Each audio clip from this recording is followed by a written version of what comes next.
Released worldwide in 1996, Capcom's low-budget horror romp, Resident Evil, or Biohazard as it's known in Japan, was met with vocal acclaim from both critics and audiences alike, and has been a major influence in shaping the whole video game horror industry as we see it today.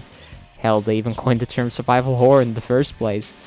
And while it may have not been the most original horror game at the time, but did borrow a lot of elements from Alone in the Dark, it certainly was the most profitable, raking in about 2 metric fuck tons of dosh, which equates to $543 million, or this many Vietnamese dongs, in today's money, at least according to the video game sales wiki.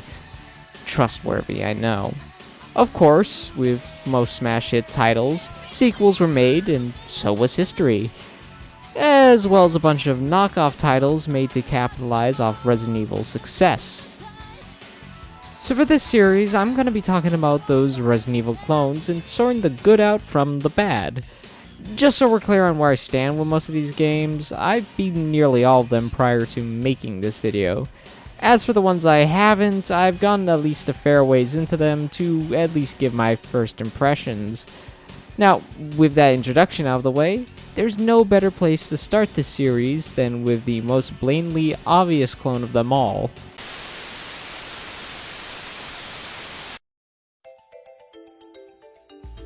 So Countdown Vampires is the punishment you receive when God catches you masturbating.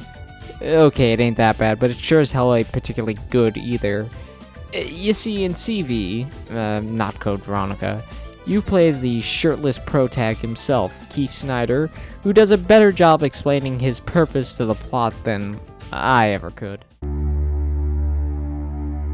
I'm a homicide detective from a neighboring state, and I've specifically come here for a very simple reason. I'm working as a guard for the VIPs at the Casino Hotel opening party. After arriving at a new casino called the Desert Moon in the royalty-free city of Not Vegas, which by the way plays the most irritating stock grocery music I've ever had to listen to,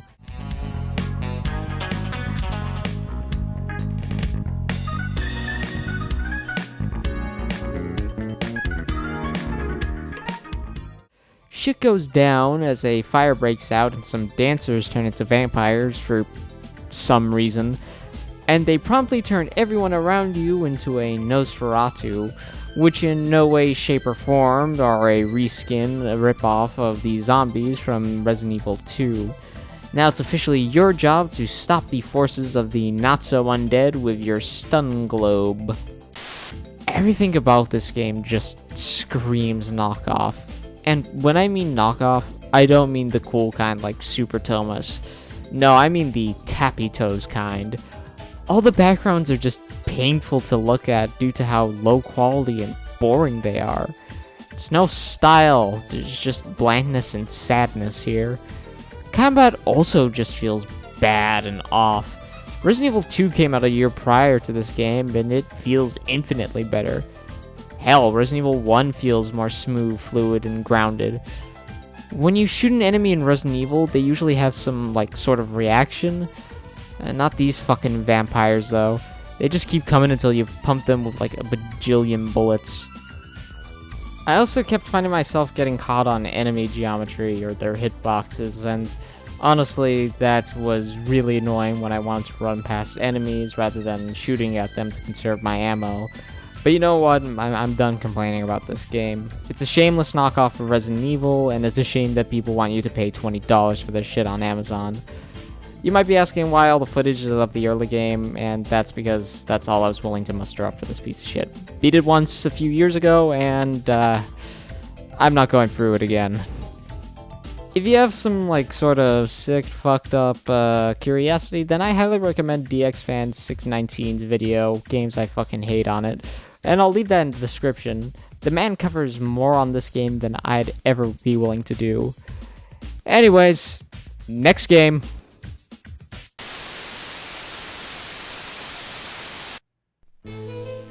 So unlike Countdown Vampires, I haven't finished Martian Gothic Unification yet, but I am willing to give my first impressions on it so far. and I gotta say they've mostly been positive. While Martian Gothic does take many cues from Resident Evil, otherwise I really wouldn't be talking about it, with the things like pre-rendered backgrounds, tank controls, key questing, and chest questing, there are a few original ideas that Martian Gothic has up its zombified sleeve.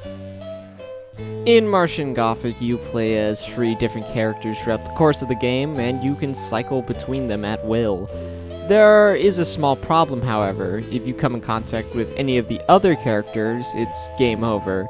This sort of thing actually adds a bit more tension to the already tense mood that the game presents. Also, another nice touch that this game has is its examine feature, which instead of spewing a bunch of text that describes something, the character you are playing as actually speaks to him or herself and reacts accordingly to the situation. By the decomposition of the bodies, they probably died around the time of the last transmission to Earth.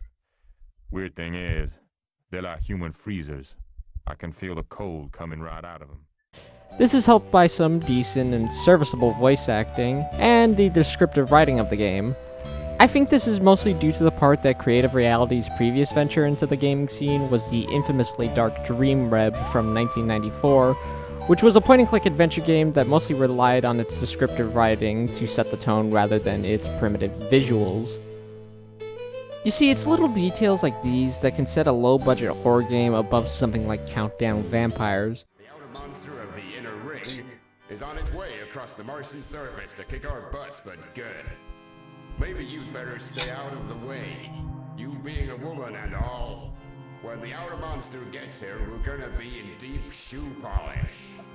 And while it may not be as good as something like Resident Evil, it certainly is a fun game that I plan on continuing sometime in the future.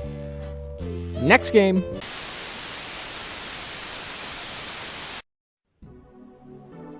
Out of all the games I've mentioned so far, I think Vaccine is the most recent entry into this RE clone genre, and one of the least heard of.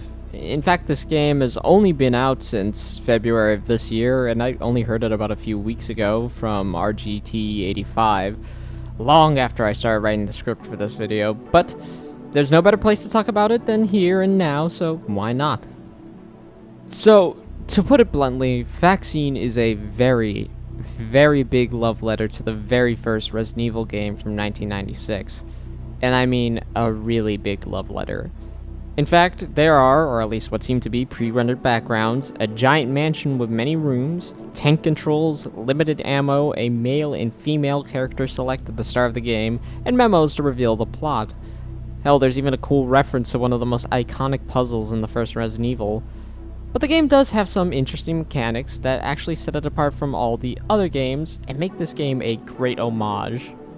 For one, the game is timed and you only have about 30 minutes to explore the sprawling abode and find the vaccine for your infected partner. However, and spoilers by the way, skip to this time on the screen if you want to keep Vaccine's endgame a mystery, if you don't do all the puzzles and read the memos before you give your partner the vaccine, your partner will instantly become infected again and you will have less time to finish the game once and for all. Not only that, but the entire level layout will completely change, which makes navigating the mansion a real tense experience. But not all things are doom and gloom.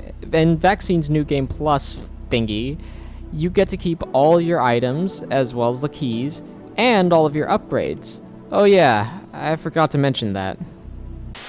You see, Vaccine is a roguelike real-time RPG, which basically translates to kill all the enemies and get XP to upgrade, and this game is permadeath and is randomly generated and shit. This might totally put some of you off buying the game, which in my opinion is totally understandable. We see this sort of thing so many times with indie games that it kinda gets painful to see. But I think Vaccine pulls it off rather well. It's more like Nosferatu the Wrath of Malachi in its execution. All the rooms are pre-made and not hastily slapped together by a computer. In fact, the rooms and enemy locations are the only things that change with subsequent replaythroughs, which in my opinion is the right way to do randomly generated areas. Overall, I really dig Vaccine. You can tell that Rainy Night Creations, a one-man studio in Spain, really put a lot of time, effort, and love into this Resident Evil throwback. And while I do have a few nitpicks, like I wish the music selection in this game wasn't comprised of these stock horror tracks that I find in every creepypasta video, or I wish that some of the typos were fixed, I wish that the crawling motherfuckers would get nerfed. But you know what, besides those, I'm really pleased with this game. It's getting mixed reviews on Steam and Xbox Live, but if you love the classic Resident Evil from 1996, you'll love this game. It's on PC, PS4, Xbox One, Wii U, and the Switch if you live in Japan, for only $9.99, so pick it up if you want to give this game a chance.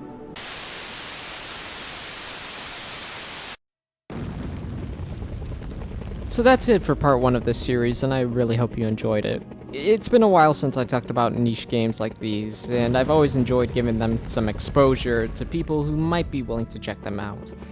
I don't have a set schedule for this series, and I don't really plan on uploading them together as closely as I did with the Halo videos.